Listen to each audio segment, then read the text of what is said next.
Om Swastiastu, perkenalkan nama saya Indayu Putranayani, nomor absen 18 dari kelas 10 MIPA 4. Saya akan mempresentasikan sebuah peta konsep mengenai virus dan peranannya. Di sini saya akan membahas pengertian virus. Pengertian virus. Virus adalah organisme yang berukuran sangat kecil dan memiliki molekul asam nukleat, DNA atau RNA, yang terbungkus dalam lapisan pelindung protein atau kapsid.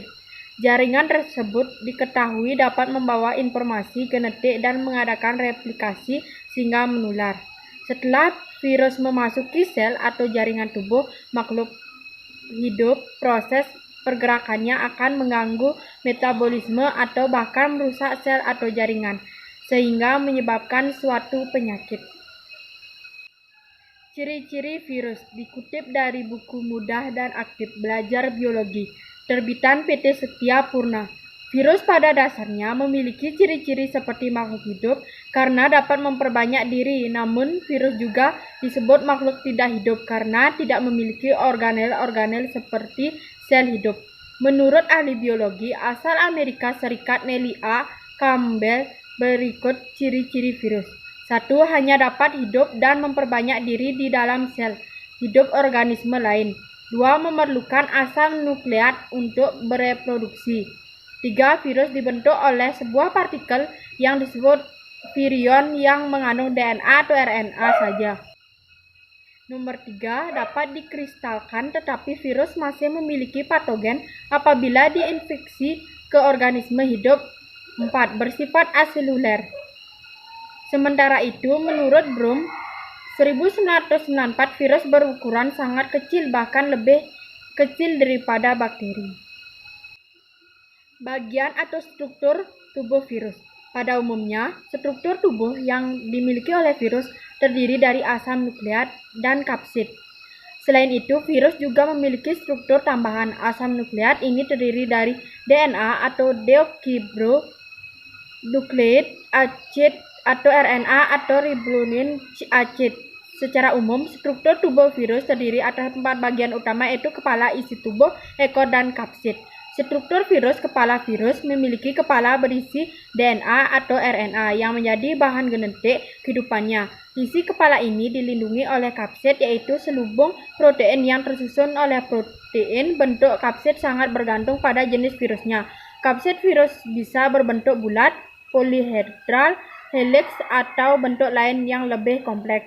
Kapsid tersusun atas banyak kapsomer atau subunit. Protein kapsid adalah lapisan berupa rangkaian kapsomer pada tubuh virus yang berfungsi sebagai pembungkus DNA atau RNA. Fungsi kapsid ini adalah sebagai pembentuk tubuh dan pelindung bagi virus dari kondisi lingkungan luar.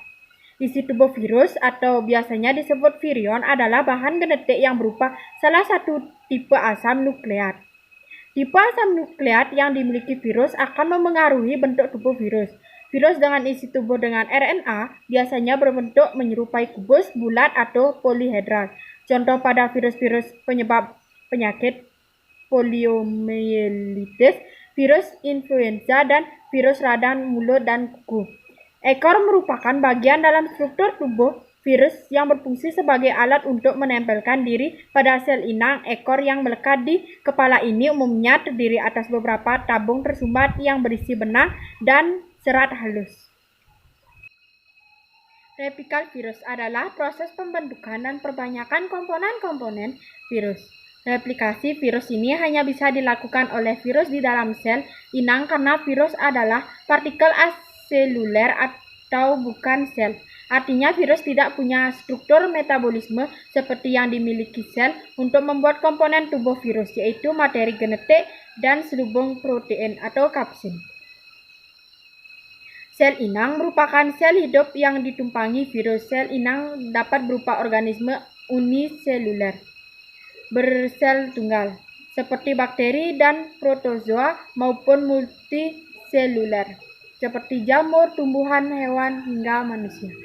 Secara umum, virus itu punya inang yang spesifik, contohnya yaitu bakteriofag yang hanya menginfeksi bakteri.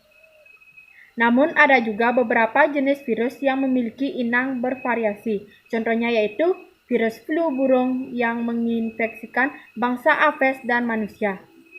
Selain itu ada juga rabies yang menginfeksi mamalia seperti kucing, anjing, dan manusia. Meskipun demikian, virus tumbuhan tidak akan menginfeksi hewan atau sebaliknya. Begitu pula virus penginfeksi bakteri tidak akan menginfeksi tumbuhan maupun hewan. Virus pun digunakan dalam pembuatan antidioksin dengan menggabungkan DNA virus dan gen yang bersifat menguntungkan. DNA virus kemudian menghubungkan DNA manusia dengan DNA bakteri, sehingga sel bakteri tersebut mengandung gen manusia yang dapat membuat antioksidan. Virus juga dipakai sebagai bahan pembuatan insulin. Virus penyebab kanker dicangkok dengan gen penghasil insulin ke bakteri. Bakteri berkembang biak sekaligus memproduksi insulin. Di bidang pertanian, virus juga memiliki manfaat sendiri. Salah satunya adalah sebagai pengendali hama serangga. Salah satu kelompok virus, bakulovirus, dapat menginfeksi serangga dan arthropoda lainnya.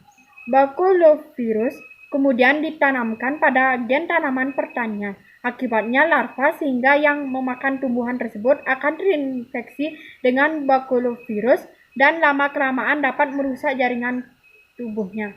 Selain itu, virus juga pernah digunakan untuk mengendalikan hama kelinci.